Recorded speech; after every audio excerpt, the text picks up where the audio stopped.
let's just say the 44-year-old Mark was a curmudgeon and is that guy. Not saying I am, but just I'm going to let you bring the heat on me because I know there's enough of these people out there.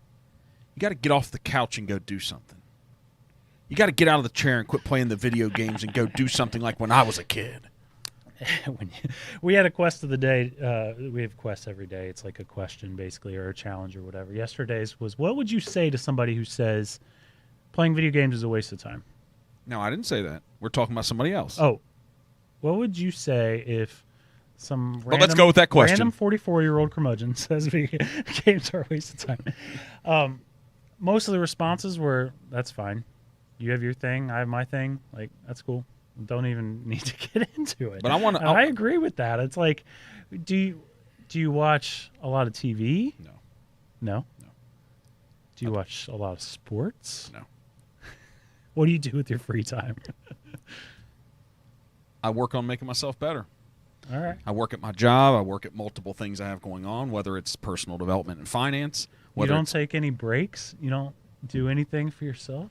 You're going to burn out fast, man. I worry for you. I appreciate that because another guy I've kind of become buddies on who's a big-time entrepreneur wrote a book, and in that book he talks about workaholics, right? Yeah. But this drives me. Driving to get better tomorrow than I was today so that I'm better to help other people improve their lives.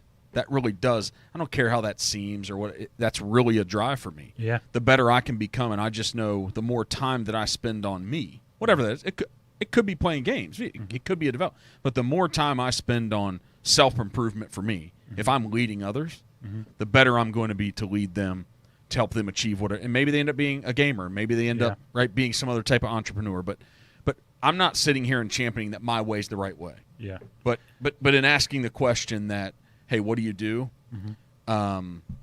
Business for me is my hobby. It's my job. It's my work. It's my hobby. And I just have a really sense of obligation when you become an entrepreneur and you start a business. It's okay if you start a business of one for you to be very selfish. It's fine. You can have a selfish ideology. You can have selfish behind the purpose. Could be finances. But then the first moment that a guy like me hires one person, it cannot be about me anymore. I don't believe so. Yeah.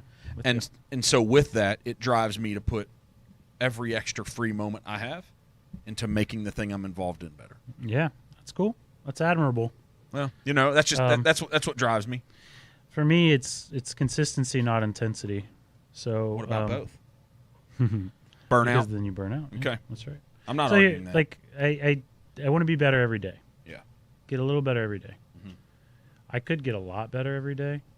And then a month from now I snap and I'm like, screw it, I'm not doing this at all. Yep. Here's a good metaphor. Like, I try to be a runner because it's good for my mental health. It helps me out mentally, clears my mind. I could go and say I'm going to run 6 miles every other day and then like a really long run on the weekend or whatever. I found that I get like too intense about it and then I burn out and then I hate it. And I'm not going to do it anymore. I only recently found what works for me, 2 miles a day, every day, no exceptions. 2 miles isn't a lot. It's doable. If I'm not feeling it, I can still just get out there and do it. It's like, 17, 18 minutes of my time. That works for me. The consistency, not intensity. But maybe you have the luxury now of that. Was there a time when it was more all in? Yeah, but if I try to run 10 miles a day, that's not going to work. Not for you. It's not going to work.